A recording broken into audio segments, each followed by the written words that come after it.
Hey everybody, I'm Larry Jacobs. This is Pre-K-12 Education Talk Radio. It's May 21st, 2024. We've got Howie Knoff here. Howie's the long-time guest there. We just love his insights. Howie's a school psychologist, nationally certified, past president of the National Association of School Psychologists. He's currently the president, has been for a while, of Project Achieve Educational Solutions, which is a consulting firm with schools working continuously with school districts across the country. He's an expert witness. He deals with all sorts of things: school discipline, bullying, special education, school improvement, social emotional learning, all these sorts of things. And today we're going to be talking about student engagement and how to make that better for next year, starting now. Okay, as I said, today is May. Schools are actually, I just talked to a teacher today whose school ended down in Louisiana just a few days ago. Okay, so it's starting, summer's starting to happen all over the country. We're supposed to be 86 degrees here today in May here in Maine. Okay, so it's going to be good to talk to Howie about ending this year right, talking about student engagement and what should be done now for preparation. We're going to archive the show over at ace-ed.org. You go over there, you'll see our Equity Awards program, our magazine, all the podcasts are there. Share it with friends, ace-ed.org. And without further ado, let me bring on the one, the only, Dr. Howie Knoff. Hi, Howie. Good morning. Good morning, Larry. How are you? I'm fine, buddy. It's quite an introduction I gave you. I love that today. Dr. Howie Knoff. It is. I'm going to have to record. Yeah, I'm going to have to record that and keep it. Yeah. That was a good one. I liked it. I got to tell you, you've been here so many times. It's always a pleasure to have you here. And Howie's down in Florida, but he goes all over the country dealing with school districts and all the challenges that they do have. He's pretty good at his job. I got to tell you, or we wouldn't be here, 35 times now, Howie? How many times, for goodness sakes? Live. Oh, geez, I don't know. I think we're close to 50, I think. So Unbelievable. Yeah, you're a great guy, great guest. I got to tell you, I want to talk about this, and this is really important. In fact, I was talking with a group yesterday called the Advanced Education Research and Development, AERDF, okay, Research and Development Fund, and they're real concerned about this student engagement, all right, and they're trying to do everything they can to make student engagement better and better with relevant education. So just talk about it from your point of view as a school psychologist and as consultant. You deal with this all the time. Student engagement these days, and if you don't, I'll say it again, if you don't have good student engagement, you're not going to have good teacher engagement. It's all a vicious cycle out there. Okay, talk about it, Howie. Implications, outcomes when students are not engaged in school. Go ahead. Well, you just emphasized probably the most important thing. There is a vicious cycle here. And, you know, the work that I'm doing all over the country right now, and we're starting to finish up, but as we're finishing up right now, we're also consciously, planfully looking at what we need to do even at the beginning of the new school year, and especially the first 3 weeks of the school year. And kind of one of my catchphrases is the beginning of the school year starts in April and May, because if we don't plan for it, then what happens is we get into the first week, the first 3 weeks of the school year, and we're trying to plan while we're on the run, and we've already lost the window of opportunity. Right, so like that's the old cliche, happens, building the airplane while we're flying, you know? Well, exactly. Yeah, it is. And in this case, we don't have to do that. I mean, not to be negative or disparaging, but, you know, we get to the end of the school year and everybody says, oh, we're tired. They don't want to talk about the next year. They just want to close shop and go on a vacation. And it's interesting that education is one of the few, shall we say, businesses that closes down for, 2 to 3 months. That's right. And what happens is that we stop the planning process, and if most other, or maybe even any other business, stopped planning for 2 to 3 months, they would be out of business by the time they re-upped. And yet we do this all the time. And so it's a constant process. And I know the administrators, many of them are on 11 months, but we've got to do this planfulness. All right, so disengagement. The biggest thing that I find is that there's different types of student disengagement and different reasons. I mean, I'm dealing with this issue in multiple schools and districts across the country, but I can't assume that I know for school district A what the disengagement issues are and assume that in district B that they're the same. So we've got to take a data-based problem-solving process. First of all, we've got to define what do we mean by disengagement. What are the behaviors that we're trying to change? And, you know, as an example, some of the disengagement is we've got kids who are not showing up to school, both at a chronic and a periodic level. We can go into the classroom and we see disengagement in terms of just kids sitting in the classroom and they are not paying attention. They are not part of the discussion. They are not interacting when they're in groups. So we've got that kind of definition of disengagement.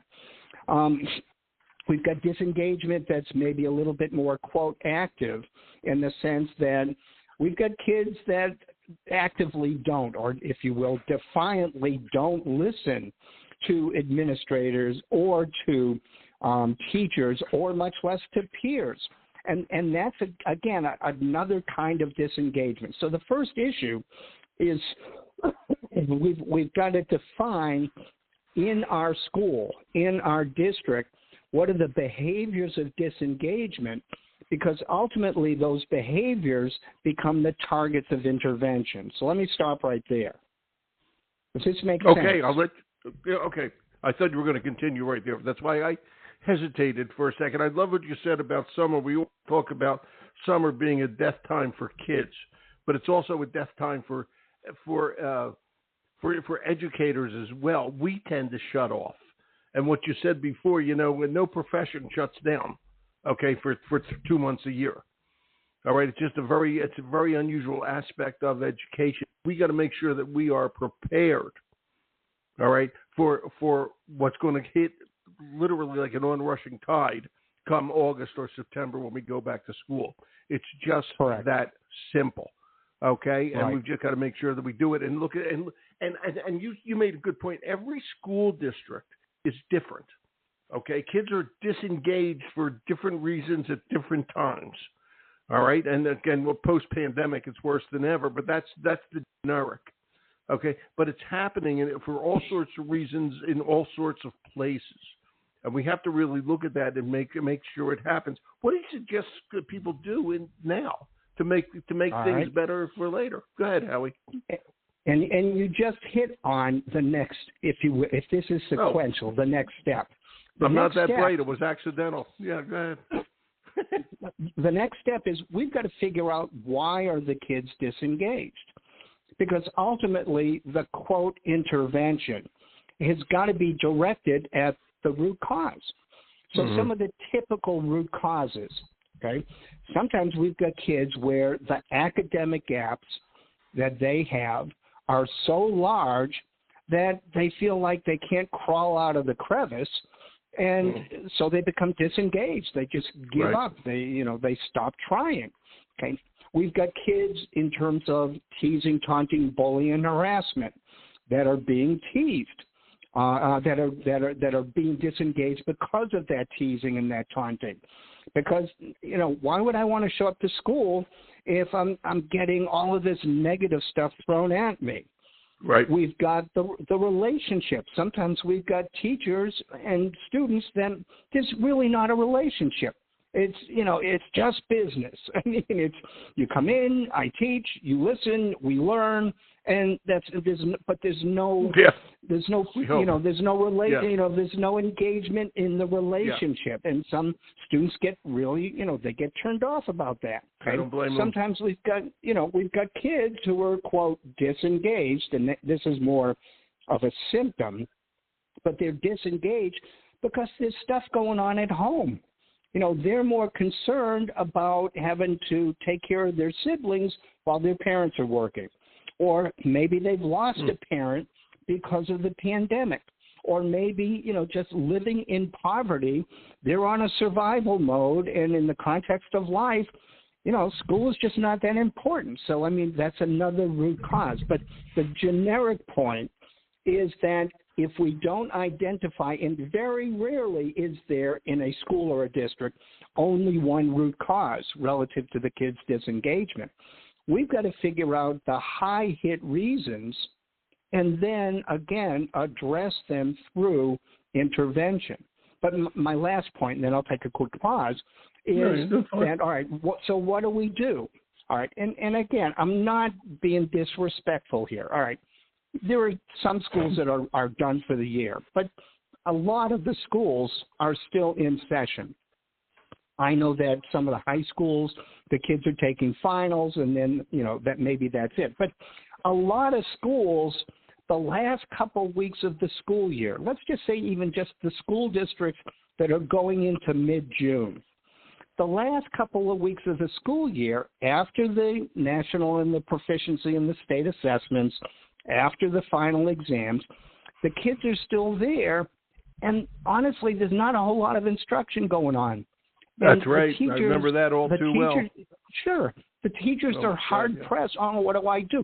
So what we could do is, one idea to fill in some of this, if you will, time gap, is why don't we do some surveying? Why don't we do some focus groups with the students?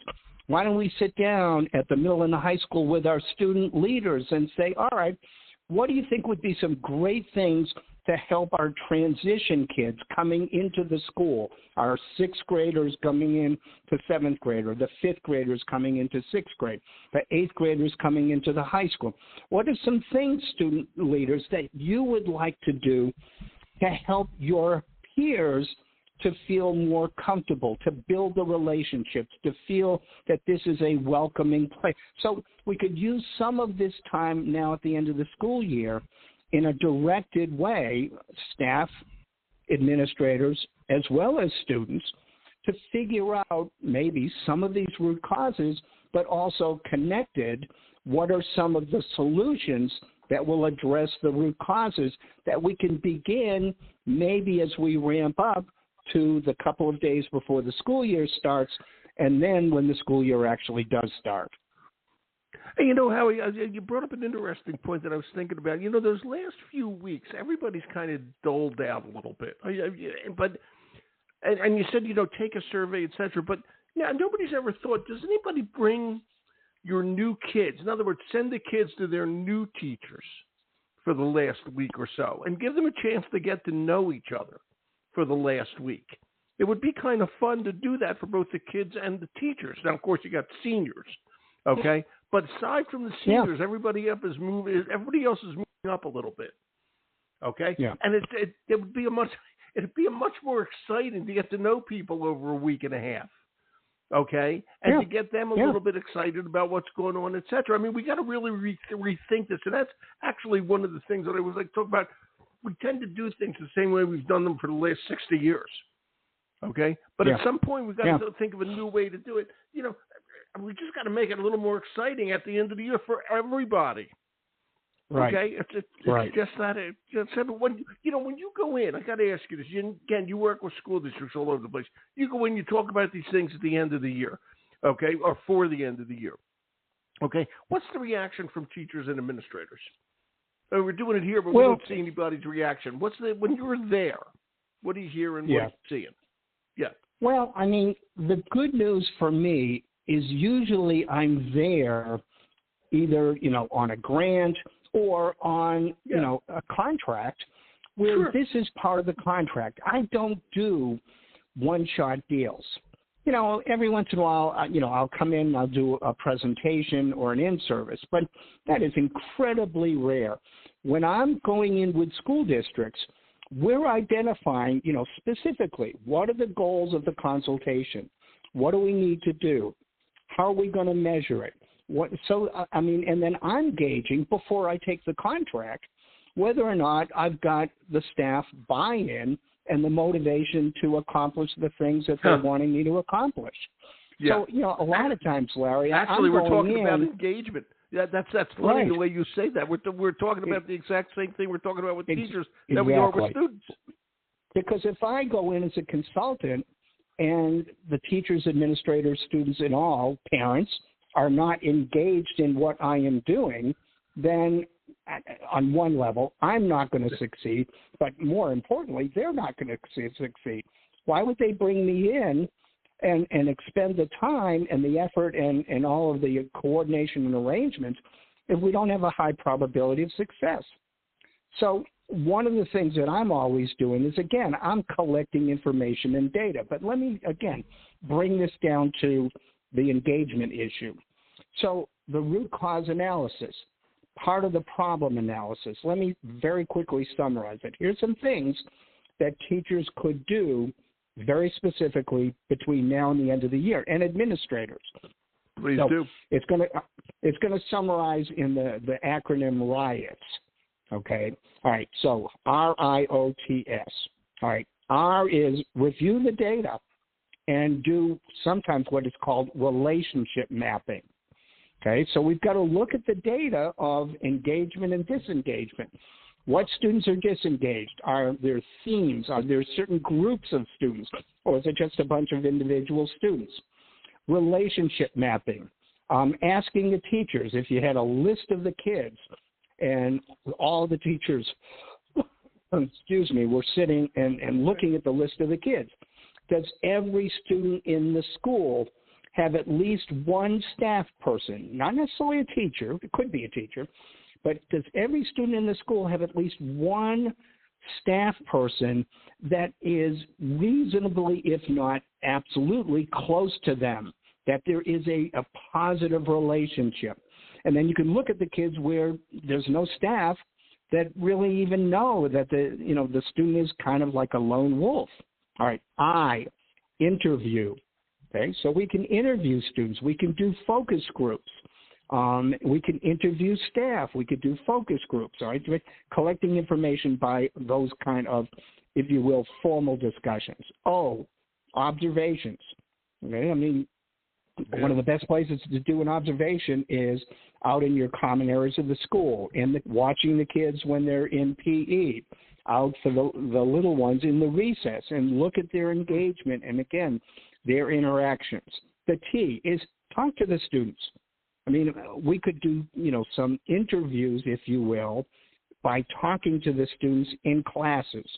So rather than a focus group interview, we could give, maybe some sample questions to every teacher and say, all right, let's designate these times during the next week, and we want you to sit down with your students and generate a discussion. Talk to the kids on an honest level and get their feedback. And then the S is to do those surveys. Survey the staff, survey the students, and just get information. It's easy anymore to do surveys. I mean, we've got all sorts, Survey Monkey and so on and so forth. Yeah. And we just shoot out an email, and we get the results, and the computer, basically the programs, tabulate and organize the response.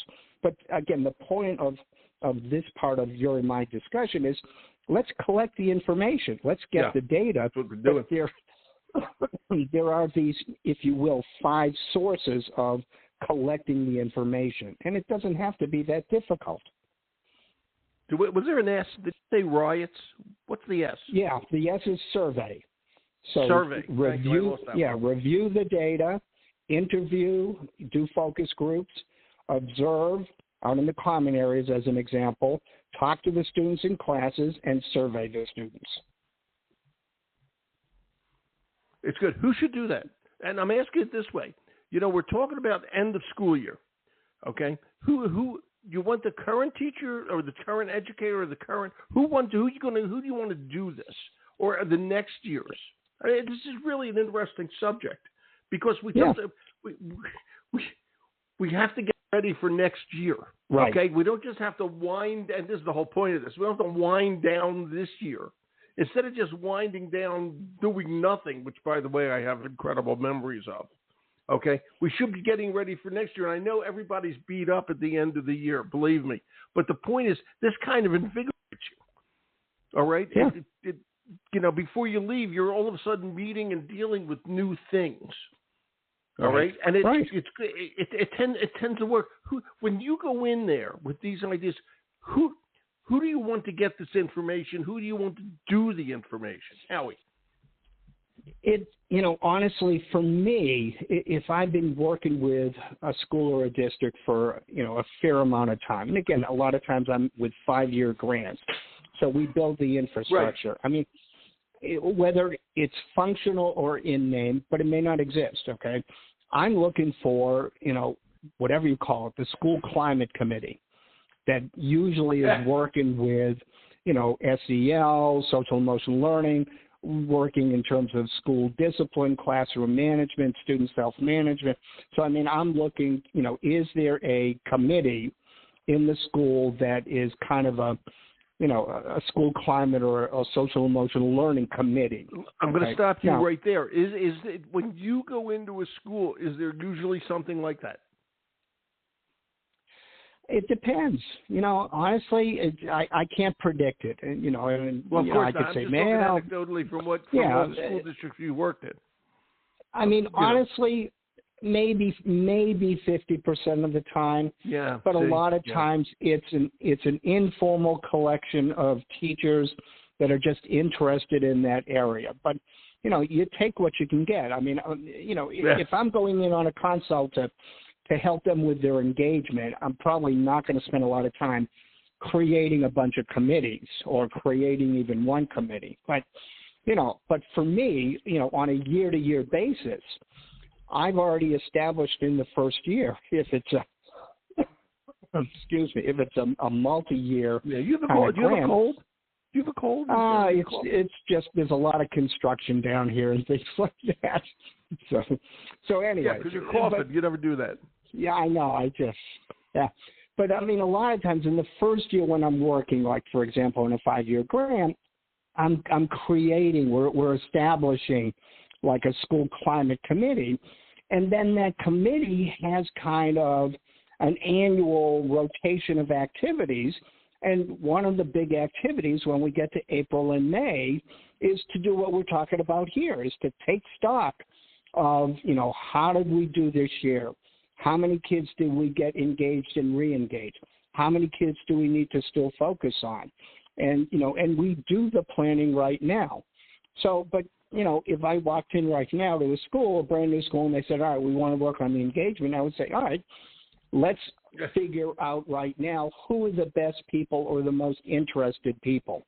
So you're going to take, hopefully it's a representative sample of teachers and staff people, and it should absolutely, for example, include a representative sample of, for example, your bus drivers, the secretaries, the cafeteria, the janitors. I mean, these people are as essential to the process. Without question. Again, to follow the thought. I mean, if you think about the first educator that many students see in the morning, the very first educator, it's the bus driver. That's right. Or, or the crossing guard. The crossing guard. Or if they're being driven to school by their parents, it's the paraprofessional, perhaps, that is, in the common area of the school or what have you. I mean, but the point is, we've got a lot of. The point people. being, it's everybody.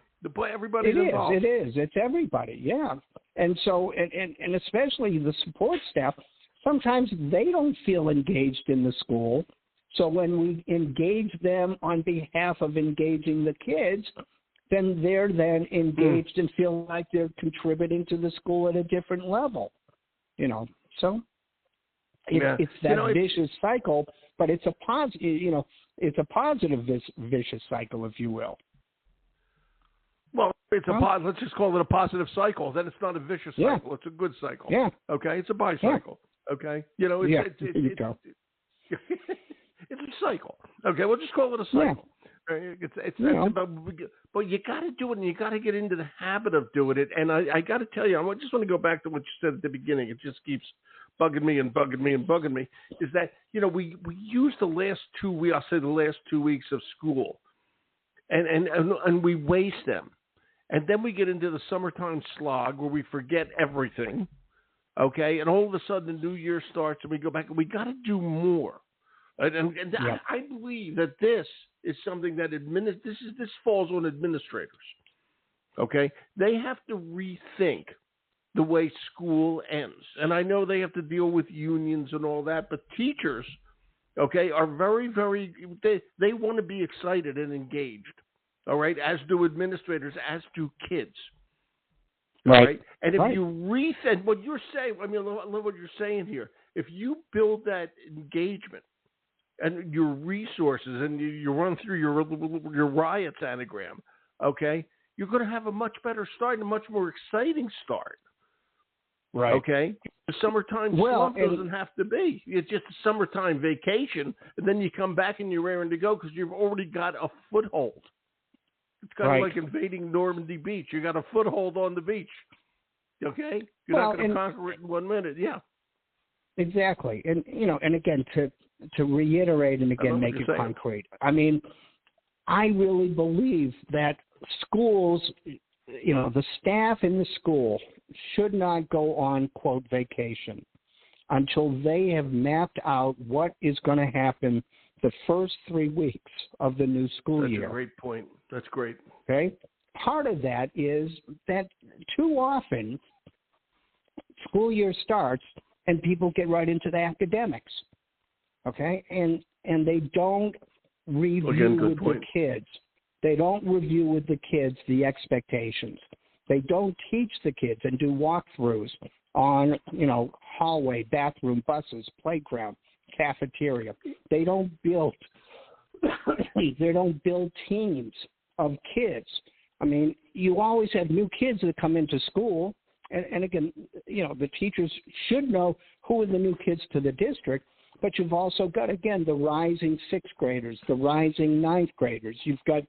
Sometimes you've got mixed classes when you get up to high school, where you've got sophomores, juniors, and seniors in it. But they take those first 3 days and build the teaming, the relationships of the kids, teach them how to work in a group, all of that stuff. But it should be planned right now so that everybody knows what we're going to do. Or it should be planned right now so that maybe a subset of perhaps staff and teachers are creating some of the tools and the vehicles over the course of the summer so that when we get to the days before the school year starts, we can say, all right, folks, this is what we're going to do. This is how we're going to roll out and review all these different, the expectations in the classroom, talk about social media, talk about safety issues, talk about, all of that stuff.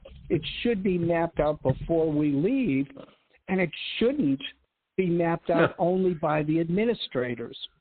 Okay, last question. The staff when you go into a school, you've been to a lot of them, Howie. Have you ever seen that done? Yep.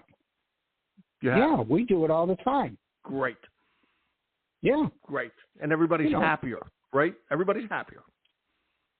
The beginning of the school year goes far more smoothly, but the other part of it is, we've looked at the kids who, just as a niche area, we've looked at the kids in terms of the chronic absentee kids or the borderline absentee kids, and sometimes what we're doing is the 11-month staff are reaching out to those kids and those parents during the summer. And we're trying to rebuild the relationship. Yeah, actually, that's a good point. Let's be honest. A disengaged kid is not going to get more engaged over the course of the summer. Okay, you got that right. I mean, if anything, they're going to get further disengaged. Yeah, summertime slump. It's unbelievable. Yeah. Howie, we got to go, my friend. I tell you, I love talking. This is terrific. This is probably our last show this year. We'll do more starting in August. But I got to tell you. Okay, this is really, really important. I hope we got a lot of people listening on this because too often we don't plan ahead, and it's what happened. What happens if we get all this right? What happens? We got to make sure we're set for next year. I can't tell you how important it is. And Howie, everybody, is over at Project Achieve. I have it linked, but it's projectachieve.info. Okay, and go over there. See all the stuff he has over there, and I'll tell you, talk to him because it's really important. Howie, my friend, you get rid of that cough. Stop breathing in dust. All right, I will. Right? Hey, and remember, Larry, I work over the summer. Project Achieve.info. There you go, my friend. Okay. There you go. I'll put a little plug in. You got it. Okay. Howie, thanks a million, my friend. Okay, be good. All right, take care. take care. I'll talk to you soon. Okay. All right. See you, Larry. Bye. Howie Knoff, everybody. Well, I love having Howie on. It's just always great. Okay. He always brings such great insights to all of this, and he's been doing this for a long time, all over the country. That's all I can say. It's just great stuff. We're going to archive over at ace-org, and I'll talk to you all tomorrow when we have our next group of shows. Please see what we do over there, because it is really important, all about equity, all about your planning, et cetera, et cetera. My name's Larry Jacobs. Thanks for listening. And thank you, Howie.